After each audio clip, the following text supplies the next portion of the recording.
और उसका उद्देश्य यही है कि वर्तमान काल में शिक्षा व रोजगार को लेकर के बच्चे लगातार घरों से दूर जा रहे हैं। शिक्षा के लिए, रोजगार के लिए देश में विदेश में, दूर बड़े शहरों में लगातार बच्चों का प्रयाण हो रहा है।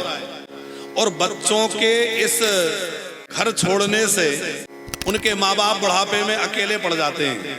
यद्यपि उनके पास बड़ा घर है, खूब पैसा है, सब कुछ है, पर बुढ़ापे में ना तो उनको पैसे की चाह बची और ना बड़े घर की चाह बची। बुढ़ापे में उनको लगता है कोई ऐसा हो जो बैठ के बात करे, हमारे साथ समय बिताए, हमारी बात सुने, हमारे साथ बैठे। और उस समय उनके पास सब कुछ होता है, पर यही नहीं होता कि किसी के पास समय हो उनके पास बैठने के। बच्चे तो बाहर चले गए, किसके पास फुर्सत है। तो हमारे बुजुर्ग एक कुंठा का जीवन सब कुछ होते हुए भी बुढ़ापे में जीते हैं। उसमें भी जैसे जैसे आयु बढ़ती है तो दोनों की चिंता भी दंपत्ति की बढ़ती है कि हम दोनों में से यदि एक चला जाएगा तो दूसरे का क्या होगा। क्योंकि अभी तो दोनों जैसे तैसे बुजुर्ग होके रह रहे हैं, पर एक चला गया तो एक तो अकेला पड़ जाएगा। तो वह चिंता से घिरे रहते हैं।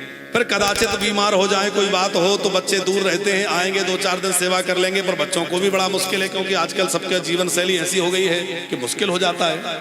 हम लोग वृद्धाश्रम बनाने के पक्ष में शुरू से नहीं थे, और हमने जो बनाया वो वृद्धाश्रम नहीं है। वृद्धाश्रम चलाने वालों का कोई विरोध भी नहीं है, वो भी सेवा है, बहुत बड़ा कार्य है, तो उसकी भी वंदना है। पर हम चाहते थे कि कोई ऐसा मार्ग निकले कि बुजुर्ग घर में अकेलेपन में भी ना रहे और वृद्धाश्रम की टीस में भी उन्हें ना जीना पड़े। कोई ऐसा तीसरा मार्ग निकले जो सनातनी भी हो और व्यवस्थित भी हो। तो शास्त्र सम्मत हमारे जो आश्रम है, हमारे मनुष्य जीवन अवधि को 4 भागों में ऋषियों ने बांटा है: ब्रह्मचर्य, गृहस्थ, वानप्रस्थ और संन्यास। पर मन में विचार आया, श्री जी ने ही कृपा करी कि वानप्रस्थ आश्रम बनाया जाए। वानप्रस्थ का मतलब है आप अपनी जिम्मेवारियों से मुक्त हो गए, बच्चों के शादी ब्याह कर दिए, बच्चों का पढ़ा लिखा के नौकरी धंधा शादी ब्याह सब कर दिया। अब वो अपना बिजनेस में लग गए, नौकरी में लग गए, हम फ्री हो गए, रिटायरमेंट हो गया। अब क्या करें? बोले अब किसी भगवान के धाम में, तीर्थ में जाके भजन करें। जैसे ऋषियों की परंपरा थी, जैसे हमारे पूर्वजों की परंपरा थी कि राजा महाराजा भी अपना सब छोड़ के और वन में चले जाते थे। अब वन में कहाँ चले जाएं? बोले सबसे बढ़िया वृंदावन है भैया। वृंदावन में एक सुंदर स्थान जहाँ आपको आवश्यक सामग्री भी रहे, रहने के लिए बढ़िया कमरा हो, उसमें एसी, फ्रिज, वॉशिंग मशीन, ये वो सब सुविधाएं भी आपके लिए लगी रहें। और जहां आश्रम में आपको भोजन की व्यवस्था, दवाई की व्यवस्था, देखभाल की व्यवस्था, तो आपका अकेलापन मिट गया। फिर हमने उसमें एक चीज और ऐड करी कि केवल रहने की, भोजन की सुविधा, दवाई की सुविधा हो, यहां तक बात नहीं बनेगी। ये तो इनका लोक सुधरा, परलोक कैसे संवरेगा? बोले उनके एक एक क्षण को सदुपयोग किया जाए। तो सवेरे जैसे हमारे बुजुर्ग उठे तो उनको नित्य ध्यान कराया जाए, फिर उनको योग कराया जाए, प्राणायाम कराया जाए, फिर उनके द्वारा यज्ञ कराया जाए, फिर उनको कथा सुनाई जाए, शाम को संकीर्तन में बिठाया जाए। तो उन बुजुर्गों के जीवन को पूरी तरह आध्यात्म से जोड़ दिया जाए, आध्यात्मिक बना दिया जाए। तो उनका जो समय घर में अकेलेपन में बैठे थे, टीवी के चैनल बदल रहे थे, मोबाइल की रील खसका रहे थे, क्या करें? अब वृंदावन में रह के भगवान की माला खसकाओ, बढ़िया वृंदावन वास करो, भगवान के शरण में रहो, कथा सुनो।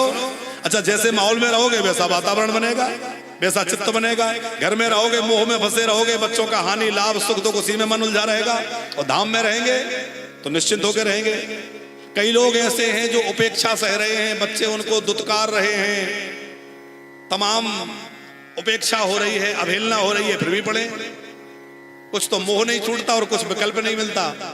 अब आपको मोह में भी नहीं रहना है और विकल्प भी आपके लिए तैयार है। बुढ़ापे का सहारा वानप्रस्थ हमारा, ये हमारा नारा है कि भैया बुढ़ापे में परेशान मत हो। वृंदावन में बढ़िया सुंदर आश्रम बन रहा है, वहां रहो, आनंद से भजन करो, भगवान का स्मरण करो, और मरते दम तक आपको वहां रहने की सुविधा है। कोई मान लो बीमार होकर खटिया पे गिर जाए, बिस्तर पे पड़ा है, तब भी उसकी पूरी देखभाल और सेवा हो, ऐसी व्यवस्था वहां की गई है। और कदाचित वहीं प्राण निकल जाए तो आखिरी समय की सब क्रिया भी वहीं संपन्न हो जाए।